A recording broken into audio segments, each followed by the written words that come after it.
Hello friends, എല്ലാവർക്കും നമസ്കാരം. പല ആളുകൾക്കും ഇന്ന് വായിൽപ്പുണ്ണ് സ്ഥിരമായിട്ട് വരാറുണ്ട്. വായിൽപ്പുണ്ണ് ഒരിക്കലും പോലും വരാത്ത ഒരാളും ഉണ്ടാവില്ല. പക്ഷെ സ്ഥിരമായിട്ട് വായിൽപ്പുണ്ണ് വരിക, അത് കാരണം നമ്മൾ ഒരുപാട് ബുദ്ധിമുട്ടുകൾ അനുഭവിക്കുക. പ്രത്യേകിച്ച് യുവാക്കളിലൊക്കെ അവരെ ദുശീലം കാരണം, പ്രത്യേകിച്ച് നമ്മുടെ പുകയില ഉൽപ്പന്നങ്ങൾ ഉപയോഗിക്കുന്നത് കാരണം, അല്ലെങ്കിൽ ആൽക്കഹോൾ കൂടുതലായിട്ട് ഉപയോഗിക്കുന്നതൊക്കെ കാരണം അവർക്ക് നിരന്തരം വായിൽപ്പുണ്ണ് വന്ന് അതൊക്കെ ഉണങ്ങാതെ കിടക്കാറുണ്ട്. അത്തരം ആളുകളിൽ നമ്മൾ ഇന്ന് ഒ പികളിലൊക്കെ കൂടുതലായിട്ട് വായിൽ ക്യാൻസറും കൂടെ കൂടുതലായിട്ട് റിപ്പോർട്ട് ചെയ്ത് കണ്ടുവരുന്നുണ്ട്. പല ആളുകൾക്കും ഇത് വായിൽ പുണ്ണാണോ അല്ലെങ്കിൽ ഇത് വായിൽ ക്യാൻസർ ആണോ എന്നൊക്കെ കണ്ടെത്താൻ വളരെ ബുദ്ധിമുട്ട് അനുഭവിക്കുന്നുണ്ട്. പ്രത്യേകിച്ച് നമ്മൾ പറയും ചെറുപ്പക്കാരായിട്ടുള്ള ആളുകളിലാണ് വായിൽ ക്യാൻസർ കൂടുതലായിട്ട് കണ്ടുവരുന്നത്. അതിനൊക്കെ പ്രധാന കാരണം നമ്മുടെ ലൈഫ് സ്റ്റൈൽ തന്നെയാണ്. അപ്പോൾ അത്തരം ആളുകൾക്കാണ് ഈ ഒരു വീഡിയോ ചെയ്യുന്നത്.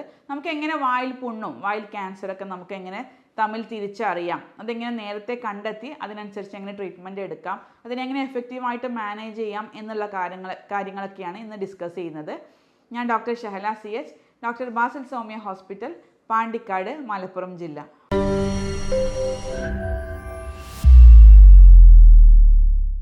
നമുക്കറിയാം വായിൽപ്പുണ്ണ് നമുക്ക് ഏതെങ്കിലും ഒരു സമയത്ത് നമുക്ക് വന്നിട്ടുണ്ടാവും. പ്രത്യേകിച്ച് നമുക്കൊരു സ്ട്രെസ്സ് വരുന്ന സമയത്ത്, ഒരു എക്സാമിൻ്റെ ടെൻഷനുള്ള സമയത്തൊക്കെ, അല്ലെങ്കിൽ ബാക്കി എന്തെങ്കിലും സാമ്പത്തികമായിട്ട് ബുദ്ധിമുട്ടുണ്ടാവുന്ന ആ സമയത്തൊക്കെ, പ്രത്യേകിച്ച് മെൻ്റൽ സ്ട്രെസ്സ് വരുന്ന സമയത്തൊക്കെ നമുക്ക് വായിൽപ്പുണ്ണ് ഇടയ്ക്കിടയ്ക്ക് വരാറുണ്ട്. സാധാരണ അതൊന്നും പ്രശ്നക്കാരനല്ല. കാരണം നമുക്കറിയാം ചെറിയൊരു വട്ടത്തിൽ ഒരു മഞ്ഞ കളറിൽ അതിൻ്റെ സെൻറ്ററിൽ ഒരു റെഡ് കളറിലും കൂടെ കൂടിയിട്ടാണ് നമുക്ക് വായിൽപ്പുണ്ണ് വരിക. നമുക്കൊരു കണ്ണാടിയുടെ മുമ്പിലൊക്കെ നോക്കിക്കഴിഞ്ഞാൽ മനസ്സിലാവും വായിൽപ്പുണ്ണ് കൃത്യമായിട്ട് റൗണ്ട് ഷേപ്പ് ആയിരിക്കും ഉണ്ടാവുക. അത്തരത്തിലുള്ള വായിൽപ്പുണ്ണ് എന്ന് പറയുമ്പോൾ ഭയങ്കര വേദനയായിരിക്കും. കുറച്ച് ദിവസം കഴിഞ്ഞ് അത് പോവുകയും ചെയ്യും. ഈ ഒരു സ്ട്രെസ്സും നമ്മുടെ മെൻ്റൽ ട്രോമയൊക്കെ മാറിക്കഴിഞ്ഞാൽ നമുക്ക് ഈ ഒരു വായിൽപ്പുണ്ണ് മാറുന്നതായിട്ടും കണ്ടുവരുന്നുണ്ട്. അപ്പോൾ ഇത്തരത്തിലുള്ള വായിൽപ്പുണ്ണ് നമുക്ക് പ്രശ്നക്കാരനല്ല. അത് നമുക്ക് കൂടുതലായിട്ട് നല്ല ഹെൽത്തി ആയിട്ടുള്ള ഡയറ്റ് ഫോളോ ചെയ്ത് കഴിഞ്ഞാൽ, അല്ലെങ്കിൽ കൂടുതലായിട്ട് നമുക്ക് യോഗ പോലെയുള്ള എക്സസൈസുകളൊക്കെ ചെയ്ത് കഴിഞ്ഞാൽ, നമുക്ക് മെൻ്റൽ സ്ട്രെസ്സൊക്കെ കുറച്ച് കഴിഞ്ഞാൽ നമുക്ക് വായിൽപ്പുണ്ണ് ഓട്ടോമാറ്റിക്കലി അത് മാറുന്നതായിട്ട് കാണാം. പ്രത്യേകിച്ച് നമ്മൾ കുട്ടികളിലാണ് ഇത് കണ്ടുവരുന്നത്. അതുപോലെ തന്നെ കൂടുതൽ യുവാക്കളിൽ വായിൽപ്പുണ്ണ് ഇടയ്ക്കിടെ കണ്ടുവരുന്നുണ്ട്. അതുപോലെ പ്രഗ്നൻസിയിൽ, അതുപോലെ മെൻസ്ട്രേഷൻ സ്റ്റാർട്ട് ചെയ്ത കുട്ടികളിലൊക്കെ ആ ഒരു പീരീഡിൻ്റെ പീരീഡിൻ്റെ ഒരു ഡിമാൻഡ് കാരണം, പ്രത്യേകിച്ച് വിറ്റാമിൻസിൻ്റെ ഒക്കെ ഒരു ഡിമാൻഡ് കാരണം ആ സമയത്ത് നമുക്ക് കൂടുതലായിട്ട് വായിൽപ്പുണ്ണ് കണ്ടുവരുന്നുണ്ട്. പക്ഷേ എപ്പോഴാണ് അത് നമുക്ക് വായിൽ ക്യാൻസർ ആണെന്ന് സംശയിക്കേണ്ടതെന്ന് പ്രത്യേകം അറിഞ്ഞിരിക്കണം. കാരണം ഇത്തരം വായിലുള്ള മുറിവുകൾ നമ്മൾ ഉണങ്ങാതെ ഒരു 4 ആഴ്ച കഴിഞ്ഞിട്ടും ഉണങ്ങാതെ നിൽക്കുന്നുണ്ടെങ്കിൽ അത് നിങ്ങൾ പ്രത്യേകം ശ്രദ്ധിക്കേണ്ടതുണ്ട്. അത് വായിൽ ക്യാൻസറിനുള്ള ചാൻസ് വളരെ കൂടുതലാണ്. അത് വേദനയുള്ളതോ അല്ലെങ്കിൽ വേദന ഇല്ലാത്തതോ ആകാം. വേദന ഇതുമായി ബന്ധപ്പെട്ട് യാതൊരു ബന്ധവുമില്ല. ചില പുണ്ണുകൾക്ക് വേദന ഉണ്ടാവാം, ചിലതിന് തീരെ വേദനയും ഉണ്ടാവില്ല. കൂടുതലായിട്ട് ഞരമ്പുകൾ, നമ്മുടെ ഇതുമായി ബന്ധപ്പെട്ട ഞരമ്പുകൾ ഇൻവോൾവ് ചെയ്യുമ്പോഴാണ് നമുക്ക് കൂടുതലായിട്ട് വേദന അനുഭവപ്പെടാം. അപ്പോൾ ക്യാൻസർ, വായിലുള്ള ക്യാൻസറുകൾ ചില ആളുകൾക്ക് വേദന ഉണ്ടാവും, ചില ആളുകൾക്ക് വേദന ഇല്ലാത്ത ക്യാൻസറുകൾ നമ്മൾ കണ്ടുവരുന്നുണ്ട്. അപ്പോൾ ഇത്തരം വായിലെ ക്യാൻസറുകൾ കൃത്യമായിട്ട് നേരത്തെ കണ്ടെത്തേണ്ടത് വളരെ അത്യാവശ്യമാണ്. സാധാരണ എന്തൊക്കെയാണ് വായിൽ ക്യാൻസർ വരാനുള്ള കാരണങ്ങളെന്ന് നോക്കാം. ഏറ്റവും പ്രധാനപ്പെട്ട കാരണം നമ്മുടെ ടൊബാക്കോ, അതായത് പുകയില ഉൽപ്പന്നങ്ങൾ കൂടുതലായിട്ട് ഉപയോഗിക്കുന്ന ആളുകളിലാണ്, പ്രത്യേകിച്ച് യുവാക്കളിലൊക്കെയാണ് ഇത് വരാനുള്ള ചാൻസ് കൂടുതൽ. അതുപോലെ തന്നെ ആൽക്കഹോളിൻ്റെ ഉപയോഗം കൂടുതലുള്ള യുവാക്കളിലും ഇത് കണ്ടുവരുന്നുണ്ട്. ഈ ആൽക്കഹോൾ എന്ത് ചെയ്യുമെന്ന് വെച്ചാൽ, നമ്മൾ പുകയിലൊക്കെ കൂടുതലായിട്ട് വായിലുണ്ടെങ്കിൽ അതിനൊക്കെ പെട്ടെന്ന് നമ്മുടെ ശരീരത്തിലേക്ക്, രക്തത്തിലേക്ക് ആഗിരണം ചെയ്യാൻ ഈ ആൽക്കഹോളും കൂടെ അതിനെ ഹെൽപ്പ് ചെയ്യുന്നുണ്ട്. ഇപ്പോൾ ടൊബാക്കോ, പ്രത്യേകിച്ച് പുകയില ഉൽപ്പന്നങ്ങൾ, സിഗരറ്റ് ആയിക്കോട്ടെ, ബീഡി ആയിക്കോട്ടെ, അല്ലെങ്കിൽ വെറ്റില ആയിക്കോട്ടെ, ഏതായിക്കോട്ടെ, അങ്ങനത്തെ ഉൽപ്പന്നങ്ങൾ കൂടുതലായിട്ട് ഉപയോഗിക്കുന്ന ആളുകൾ ഈ ആൽക്കഹോളിൻ്റെ ഉപയോഗം കൂടെ കൂടുതലുണ്ടെങ്കിൽ പെട്ടെന്ന് ഇവർക്ക് ക്യാൻസർ വരാനുള്ള ചാൻസ് വളരെ കൂടുതലാണ്. പിന്നെ വളരെ കോമൺ ആയിട്ട് കണ്ടുവരുന്നൊരു കാരണം എന്ന് പറയുന്നത്, നമ്മൾ കൂടുതലായിട്ട് ഷാർപ്പായിട്ടുള്ള ടീത്ത്, പ്രത്യേകിച്ച് പല്ലുകളൊക്കെ കുറച്ചും കൂടെ ഷാർപ്പായിട്ട് ഉന്തി നിൽക്കുന്ന പല്ലുകൾ ഉണ്ടെങ്കിൽ അത് നിരന്തരം നമ്മുടെ നാവിൽ അല്ലെങ്കിൽ ചുണ്ടിലൊക്കെ തട്ടിയിട്ട് അവിടെ വ്രണങ്ങൾ ഉണ്ടായി വരും. അത് ഉണങ്ങാതെ കുറേ കാലം കിടന്നിട്ടാണ് പിന്നീട് അത് ക്യാൻസറിലേക്ക് പോകാറുള്ളത്. ചില ആളുകളിൽ നമ്മുടെ വായ് ശുചിത്വം തീരെ ഇല്ലാത്ത ആളുകളിൽ, പ്രത്യേകിച്ച് ഒരു വൈറൽ ഇൻഫെക്ഷൻസ്, പ്രത്യേകിച്ച് ഹ്യൂമൻ പാപ്പിലോമ വൈറസ് പോലെയുള്ള വൈറൽ ഇൻഫെക്ഷൻസും ഈ ക്യാൻസറിലേക്ക് നയിക്കാം. വായിൽ ക്യാൻസറിന് കാരണമായിട്ടുള്ള മറ്റൊരു കണ്ടീഷനാണ് ല്യൂക്കോപ്ലാക്കിയ എന്ന് പറയും. സാധാരണ നമ്മുടെ വായ്ക്കകത്ത് ഒരു വൈറ്റ് കോട്ടിങ് കാണാറുണ്ട്. മോണയിൽ അല്ലെങ്കിൽ നാവിലൊക്കെ, നാവിൻ്റെ സൈഡിലൊക്കെ ആയിട്ട് ഒരു വൈറ്റ് കോട്ടിങ്, ഒരു വൈറ്റ് പെയിൻ്റ് അടിച്ച പോലെയുള്ളൊരു കോട്ടിങ് കാണാറുണ്ട്. നമ്മൾ എത്ര ചുരണ്ടി കഴിഞ്ഞാലും അത് പോവാറില്ല. ആ ഒരു കണ്ടീഷൻ നമ്മൾ ക്യാൻസറിന് മുന്നോടിയായിട്ടുള്ളൊരു സ്റ്റേജാണ് ഈ ല്യൂക്കോപ്ലാക്കിയ അല്ലെങ്കിൽ ഈ വൈറ്റ് ടങ് ഒക്കെ പറയുന്നത്. അത്തരം കണ്ടീഷനുകൾ ഉണ്ടെങ്കിലും നമ്മളത് ക്യാൻസർ ആണോ എന്ന് സംശയിക്കേണ്ടിയിരിക്കുന്നു. കാരണം ഇത്തരം ഈ ഒരു വൈറ്റ് കോട്ടിങ് വരാൻ സാധ്യതയുള്ളത് കൂടുതലായിട്ട് എരിവ് കഴിക്കുന്ന ആളുകളിൽ, കൂടുതലായിട്ട് ആൽക്കഹോൾ ഉപയോഗിക്കുന്ന ആളുകളിൽ, അതുപോലെ തന്നെ സ്മോക്കിങ് കൂടുതലായിട്ട് ചെയ്യുന്ന ആളുകളിലൊക്കെയാണ്. അതുപോലെ സിഫിലിസ് എന്നുള്ള അസുഖമുള്ള ആളുകളിലൊക്കെയാണ് ഈ ഒരു വൈറ്റ് കോട്ടഡ് ടങ് കൂടുതലായിട്ട് കണ്ടുവരുന്നത്. യൂഷ്വലി അത് ഈ ടങ്ങിൻ്റെ ഒക്കെ സൈഡുകളിലാണ് കൂടുതലായിട്ട് കണ്ടുവരുന്നത്. അത് പിന്നീട് ക്യാൻസറിലേക്ക് പോകാനുള്ള സാധ്യതയും വളരെ കൂടുതലാണ്. ഇനി വായിൽ ക്യാൻസർ വന്നു കഴിഞ്ഞാൽ നമുക്ക് എങ്ങനെ കൂടുതലായിട്ട് അത് മനസ്സിലാക്കാമെന്ന് നോക്കാം. നമ്മൾ പറഞ്ഞു ഉണങ്ങാത്ത മുറിവുകളായിരിക്കും, അത് കുറേ കാലം നിൽക്കുന്നുണ്ടെങ്കിൽ അത് പ്രത്യേകം ശ്രദ്ധിക്കണം. അതുപോലെ തന്നെ നമുക്ക് വായ്ക്കകത്തൊക്കെ പ്രത്യേകം ഒരു സ്മെല്ല്, ഒരു ബാഡ് സ്മെല്ല് വന്ന് തുടങ്ങും. പിന്നെ ഒരു വൈറ്റ് കോട്ടിംഗ് ഉള്ള ആളുകളിലും ഈ ബാഡ് സ്മെല്ല് കൂടുതലായിട്ട് കണ്ടുവരുന്നുണ്ട്. പിന്നെ അതുപോലെ തന്നെ നമ്മൾ നാവിൻ്റെ മൂവ്മെൻറ്റ്, പ്രത്യേകിച്ച് അനക്കാൻ കഴിയുന്നതൊക്കെ കുറച്ച് കുറഞ്ഞു വരും, നാവിന് കട്ടി കൂടും. അതുപോലെ തന്നെ നാവിൻ്റെ മുകളിലുള്ള നമ്മുടെ ഈ പാപ്പില്ല എന്ന് പറയുന്ന പ്രൊജക്ഷൻസൊക്കെ പോയിട്ട് നാവിൻ്റെ കട്ടി കൂടി ആ നാവിൻ്റെ അനക്കൊക്കെ കുറഞ്ഞു വരുന്നൊരു കണ്ടീഷനാണെങ്കിൽ നമുക്ക് ക്യാൻസർ ആണെന്ന് ഉറപ്പിക്കാം. അതുപോലെ തന്നെ ഇത്തരം വ്രണങ്ങൾ, അതിൻ്റെ വേദനയില്ലാത്ത വ്രണങ്ങളും ആവാം, അതിൻ്റെ ആ ഒരു മഞ്ഞ കളറൊക്കെ പോയിട്ട് കൂടുതൽ ഉണങ്ങാതെ കൂടുതലായിട്ട് കുറച്ച് ക്രോണിക്കായിട്ട് കുറച്ച് അതിൻ്റെ എഡ്ജസൊക്കെ, പ്രത്യേകിച്ച് അതിൻ്റെ വക്കൊക്കെ കുറച്ച് ഇറഗുലറായിട്ട് മാറി ഒരു ഹാർഡായിട്ട് നിൽക്കുന്ന ഒരു കണ്ടീഷനെയാണ് നമ്മൾ കൂടുതൽ വായിൽ ക്യാൻസറിൽ കൂടുതലായിട്ട് കണ്ടുവരുന്നത്. അപ്പോൾ ഇത്തരം വായിൽ പുണ്ണൊക്കെ ഇടയ്ക്കിടയ്ക്ക് വരുന്ന ആളുകളാണെങ്കിൽ കൃത്യമായിട്ട് നമ്മൾ ഓറൽ ഹൈജീൻ, പ്രത്യേകം വായു ശുചിത്വം കൃത്യമായിട്ട് അത് മെയിൻറ്റെയിൻ ചെയ്ത് കൊണ്ടുപോകണം.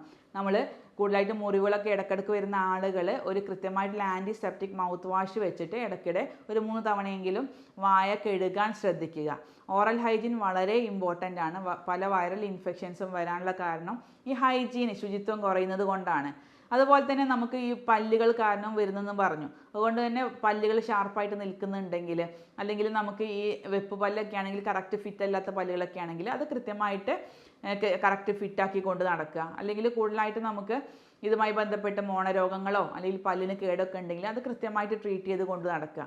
അതിൽ നിന്നൊക്കെ ഇൻഫെക്ഷൻസ് വന്നിട്ടും നമുക്ക് ഇത്തരം രോഗങ്ങളിലേക്ക് അത് നയിക്കാം. അതുപോലെ തന്നെ കൂടുതലായിട്ട് വെള്ളം കുടിക്കുക. ധാരാളം വെള്ളം കുടിച്ചു കഴിഞ്ഞാൽ നമുക്ക് ഒരുപാട് ഇൻഫെക്ഷൻസ് ഒക്കെ ഉണ്ടെങ്കിൽ അത് പുറന്തള്ളാൻ കഴിയും. പിന്നെ ഇത്തരം ആളുകളിൽ നമുക്ക് കൂടുതലായിട്ട് വയറിലെ അൾസറും കൂടുതലായിട്ട് കണ്ടുവരുന്നുണ്ട്. പ്രത്യേകിച്ച് വയറിനകത്ത് പുണ്ണ് വരിക, വയറിനകത്ത് നീർക്കെട്ട് വരിക, എച്ച് പൈലോറി ബാക്ടീരിയൽ ഇൻഫെക്ഷൻസ് ഒക്കെ കൂടുതലായിട്ട് ഇത്തരം ആളുകളിൽ കണ്ടുവരുന്നത് കൊണ്ട് തന്നെ വയറിൻ്റെ ആരോഗ്യം ഇത്തരം ആളുകളിൽ വളരെ ഇമ്പോർട്ടൻ്റ് ആണ്. അതുകൊണ്ട് തന്നെ ഇത്തരം ആളുകളിൽ നമ്മൾ ഈ വയറിന് നീർക്കെട്ടൊക്കെ ഉള്ള ആളുകളൊക്കെ ആണെങ്കിൽ കൂടുതലായിട്ട് പ്രോബയോട്ടിക്സ് പോലെയുള്ള ഭക്ഷണങ്ങളൊക്കെ കൂടുതലായിട്ട് ഉൾപ്പെടുത്താൻ ശ്രദ്ധിക്കുക. അതായത് അധികം പുളിയില്ലാത്ത തൈര്, മോര് തുടങ്ങിയിട്ടുള്ള ഭക്ഷണങ്ങളൊക്കെ കൂടുതലായിട്ട് ഉൾപ്പെടുത്തി കഴിഞ്ഞാൽ നമുക്ക് ഈ എച്ച് പൈലോറി പോലെയുള്ള ബാക്ടീരിയൽ ഇൻഫെക്ഷൻസ് ഒക്കെ തടയാനും അത് സഹായിക്കുന്നുണ്ട്. അതുപോലെ തന്നെ ചില ടൂത്ത് പേസ്റ്റുകളിലുള്ള ചില കണ്ടൻസ്, സോഡിയം ലോറൈൽ സൾഫേറ്റ് പോലെയുള്ള കണ്ടൻസും ഇത്തരം ചില ആളുകളിൽ നമുക്ക് ഈ മ്യൂക്കസ് മെംബ്രെയിനിലും വായ്ക്കകത്തെ മ്യൂക്കസ് മെംബ്രെയിനിൽ ഇറിറ്റേഷൻസ് ഉണ്ടാക്കിയിട്ട് അവിടെ അൾസർ ഫോം ചെയ്യാനൊക്കെ അത് വളരെയധികം കാരണമാവുന്നുണ്ട്. അപ്പോൾ സോഡിയം ലോറൈൽ സൾഫേറ്റ് കണ്ടൻറ്റ് ഇല്ലാത്ത ടൂത്ത് പേസ്റ്റുകൾ ഉപയോഗിക്കാനും പ്രത്യേകം ശ്രദ്ധിക്കുക. അല്ലെങ്കിൽ കൂടുതൽ നാച്ചുറൽ ആയിട്ടുള്ള ടൂത്ത് പേസ്റ്റുകൾ ഇത്തരം ആളുകൾ ഉപയോഗിക്കാൻ ശ്രദ്ധിക്കുക. അതുപോലെ വിറ്റാമിൻ B12 ഡെഫിഷ്യൻസി ഉള്ള ആളുകളിലും വായിൽ പുണ്ണ് ഇടയ്ക്കിടയ്ക്ക് വരാനുള്ള സാധ്യതയുണ്ട്. അപ്പോൾ വിറ്റാമിൻ B12 അടങ്ങിയിട്ടുള്ള ഭക്ഷണങ്ങൾ കൂടുതലായിട്ട് ഉൾപ്പെടുത്തുക. പ്രത്യേകിച്ച് പച്ചക്കറികൾ, അതുപോലെ പാല്, മുട്ട, ഇറച്ചി പോലെയുള്ള ഭക്ഷണങ്ങൾ വിറ്റാമിൻ B12 വളരെയധികം കൂടുതലായിട്ടുണ്ട്. അപ്പോൾ അത്തരം ഭക്ഷണങ്ങൾ കൂടുതലായിട്ട് ഉപയോഗിക്കാൻ ഇത്തരം ആളുകൾ പ്രത്യേകം ശ്രദ്ധിക്കുക. അതുപോലെ തന്നെ ചില ആളുകൾക്ക് ഫുഡ് അലർജി കാരണം ഈ ഒരു ഇറിറ്റേഷൻ വരാം നമ്മുടെ വായ്ക്കകത്ത്. അപ്പോൾ ഫുഡ് അലർജി ഉള്ളവർ പ്രത്യേകം ശ്രദ്ധിക്കുക. അത്തരം ഭക്ഷണങ്ങൾ പ്രത്യേകം ഒഴിവാക്കാനും കൂടെ ശ്രദ്ധിക്കുക. ചില ആളുകൾക്ക് നമുക്കറിയാം ഗോതമ്പ്, ഓട്സ്, ഗ്ലൂട്ടൻ അടങ്ങിയിട്ടുള്ള ഭക്ഷണങ്ങളൊക്കെ ചിലർക്ക് അലർജി ഉണ്ടാക്കാറുണ്ട്. അപ്പോൾ അത്തരം ആളുകൾ അത്തരം അലർജി ഉള്ള ഭക്ഷണങ്ങൾ ഒഴിവാക്കാൻ ശ്രദ്ധിക്കുക. അതുപോലെ അമിതമായിട്ട് പുളി, എരിവുള്ള ഭക്ഷണങ്ങൾ ഇത്തരം ആളുകൾ തീരെ കഴിക്കാതിരിക്കുക. മിതമായിട്ടുള്ള എരിവ് അല്ലെങ്കിൽ മിതമായിട്ടുള്ള മസാലകൾ ചേർന്നുള്ള ഭക്ഷണങ്ങൾ മാത്രം ഉപയോഗിക്കാൻ ശ്രദ്ധിക്കുക. അപ്പോൾ നമ്മൾ വായിൽ പുണ്ണ് ഇടയ്ക്കിടയ്ക്ക് വരുന്നവർ അല്ലെങ്കിൽ വായിൽ ക്യാൻസർ വരാൻ ടെൻഡൻസി ഉള്ളവർ, ഫാമിലി ഹിസ്റ്ററിയിലൊക്കെ വായിൽ ക്യാൻസർ ഉള്ളവരൊക്കെ ആണെങ്കിൽ നമ്മൾ കൃത്യമായിട്ട് ഇതിൻ്റെ യഥാർത്ഥ കാരണം കണ്ടെത്തി അതിനെ ചികിത്സിക്കുമ്പോൾ മാത്രമേ നമുക്ക് ഇതിനെ എഫക്റ്റീവായിട്ട് മാനേജ് ചെയ്യാൻ പറ്റുള്ളൂ. ഇത്തരം ആളുകളിൽ നമുക്ക് വീട്ടിലിരുന്ന് കൊണ്ട് ചെയ്യാൻ പറ്റുന്ന കുറച്ച് ടിപ്സും കൂടെയാണ് പറയാൻ ഉദ്ദേശിക്കുന്നത്. വായിൽ പുണ്ണൊക്കെ ഇടയ്ക്കിടയ്ക്ക് വരുന്ന ആളുകളാണെങ്കിൽ 1 teaspoon apple cider vinegar 1 glass വെള്ളത്തിൽ കലക്കിയിട്ട് നമുക്ക് ഈ വായ കഴുകുന്നത് വളരെയധികം നല്ലതാണ്. അതുപോലെ തന്നെ ഈ വായിൽ പുണ്ണുള്ള ആളുകളൊക്കെ തേന് ഈ വായിൽ പുണ്ണിൽ അപ്ലൈ ചെയ്യുന്നത് അതിൻ്റെ ഇറിറ്റേഷൻ കുറക്കാൻ സഹായിക്കും. അത് പ്യുവറായിട്ടുള്ള തേന് വേണം. നമ്മുടെ ഇപ്പോഴത്തെ കടകളിലൊക്കെ കിട്ടുന്ന കൂടുതലായിട്ട് ശർക്കര ലായനിയൊക്കെയാണ് കിട്ടുന്നത്. അത് തേച്ചിട്ട് കാര്യമില്ല. കൂടുതൽ ആൻറ്റി ഇൻഫ്ലമേറ്ററി പ്രോപ്പർട്ടി ഉള്ള ശുദ്ധമായിട്ടുള്ള തേന് തേച്ച് കഴിഞ്ഞാൽ അതിൻ്റെ ഇറിറ്റേഷൻ കുറയുന്നതായിട്ട് കണ്ടിട്ടുണ്ട്. അതുപോലെ തന്നെ പ്രോബയോട്ടിക്സ് അടങ്ങിയിട്ടുള്ള ഭക്ഷണങ്ങൾ, പ്രത്യേകിച്ച് യോഗട്ട് പോലെയുള്ള ഭക്ഷണ പദാർത്ഥങ്ങൾ ഈ മുറിക്കകത്ത് പുരട്ടിക്കഴിഞ്ഞാലും ഇത്തരം ഇറിറ്റേഷൻസ് കുറയുന്നതായിട്ട് കണ്ടിട്ടുണ്ട്. അതുപോലെ തന്നെ നമുക്ക് മോര് കുറച്ച് നേർപ്പിച്ചിട്ട് നമുക്ക് വായ്ക്കകത്ത് ഒരു 1-1.5 മിനിറ്റ് വായിൽ കൊണ്ടിട്ട് അത് തുപ്പിക്കളയുന്നതും ഈ ഒരു വായ്ക്കകത്തെ പുണ്ണൊക്കെ കുറയാൻ അത് വളരെയധികം സഹായിക്കുന്നുണ്ട്. അതുപോലെ തന്നെ virgin coconut oil, original natural ആയിട്ടുള്ള വിർജിൻ കോക്കനട്ട് ഓയിൽ നമുക്ക് ഈ വായ്ക്കകത്ത് പുരട്ടി കൊടുക്കാം. അല്ലെങ്കിൽ ഓയിൽ പുള്ളിങ് എന്നുള്ളൊരു മെത്തേഡ് ഉണ്ട് ആയുർവേദത്തിലൊക്കെ. കൂടുതലായിട്ട് നമുക്ക് വെർജിൻ കോക്കനട്ട് ഓയിലിൽ വായിൽ കൊണ്ടിട്ട്, അതായത് 1-1.5 മിനിറ്റ് വായിൽ കൊള്ളുക, എന്നിട്ട് തുപ്പിക്കളയുന്നൊരു പ്രൊസീജിയറാണ് ഓയിൽ പുള്ളിങ് എന്ന് പറയുന്നത്. ഈ ഓയിൽ പുള്ളിങ് ശുദ്ധമായിട്ടുള്ള ഓയിൽ കൊണ്ടാണ് ഉപയോഗിക്കുന്നതെങ്കിൽ നമുക്ക് ഈ ഒരു വായിൽ അൾസറൊക്കെ പെട്ടെന്ന് ഉണങ്ങാനും അത് വീണ്ടും വരാതിരിക്കാനുള്ള ടെൻഡൻസിയൊക്കെ കുറയ്ക്കാനും അത് സഹായിക്കുന്നുണ്ട്. അപ്പോൾ ഇത്തരം വായിൽ പുണ്ണ് നിരന്തരം വരുന്ന ആളുകളാണെങ്കിൽ പേടിക്കേണ്ട ആവശ്യമൊന്നുമില്ല. നമ്മൾ കൃത്യമായിട്ട് ഈ പറഞ്ഞ കാര്യങ്ങൾ നിങ്ങൾ കൃത്യമായിട്ട് ചെയ്യുക. ഭക്ഷണത്തിൽ ആവശ്യമായുള്ള സാധനങ്ങൾ ഉൾപ്പെടുത്തുക.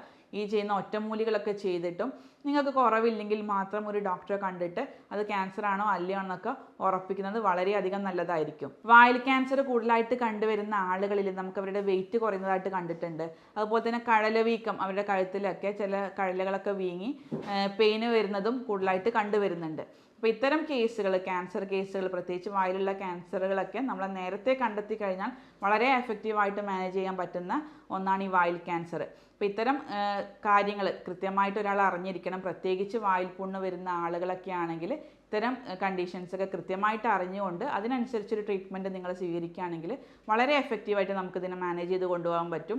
യഥാർത്ഥ കാരണം കണ്ടെത്തി അതിനെ പ്രിവെൻറ്റ് ചെയ്യുകയാണെങ്കിൽ നമുക്ക് ഇത്തരം വായിൽപ്പുണ്ണ് നിരന്തരം വരുന്നത് കുറക്കാൻ പറ്റും. Prevention is better than cure എന്ന് എപ്പോഴും പറയാറുണ്ട്. ഒരു രോഗം വരുന്നതിനേക്കാൾ നല്ലത് അത് വരാതിരിക്കാനുള്ള കാര്യങ്ങളാണ് നമ്മൾ കൂടുതലായിട്ട് ചെയ്യേണ്ടത്. അപ്പോൾ അതിനുവേണ്ടി നമ്മൾ വായിൽപ്പുണ്ണ് ഇടയ്ക്കിടയ്ക്ക് വരുന്ന ആളുകളാണെങ്കിൽ കൃത്യമായിട്ട് ഈ കാര്യങ്ങൾ ചെയ്യുക.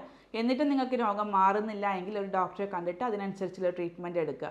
നമ്മൾ ഇത്തരം കേസുകളിൽ ചെയ്യുന്നത് യഥാർത്ഥ കാരണം കണ്ടെത്തി അതിനനുസരിച്ചുള്ള ട്രീറ്റ്മെൻറ്റാണ് ചെയ്തു വരുന്നത്. അതിന് നമ്മൾ ആർട്ടിഫിഷ്യൽ ഇൻ്റലിജൻസിൻ്റെയും യൂറോപ്യൻ നിർമ്മിത സോഫ്റ്റ്വെയറിൻ്റെയൊക്കെ സഹായത്തോടെ നമ്മൾ കൃത്യമായിട്ട് രോഗനിർണയം നടത്തി അത് അവർക്ക് അനുയോജ്യമായിട്ടുള്ള കോൺസ്റ്റിറ്റ്യൂഷണൽ ട്രീറ്റ്മെൻറ്റും കൂടെ ചെയ്തു വരുന്നുണ്ട്. ഇതുമായി ബന്ധപ്പെട്ട് നിങ്ങൾക്ക് എന്തെങ്കിലും സംശയങ്ങളുണ്ടെങ്കിൽ താഴെ കാണുന്ന വാട്സപ്പ് നമ്പറിൽ നിങ്ങൾക്ക് ബന്ധപ്പെടാം. വായിൽപ്പുണ്ണ് കൊണ്ട് ബുദ്ധിമുട്ടുന്ന ഒരുപാട് ആളുകൾക്ക് ഈ ഒരു വീഡിയോ നിങ്ങൾ പ്രത്യേകം ഷെയർ ചെയ്യാനും കൂടെ ശ്രദ്ധിക്കുക. സ്നേഹത്തോടെ doctor Shahala CH, doctor Basil Soumya hospital, Pandikkad.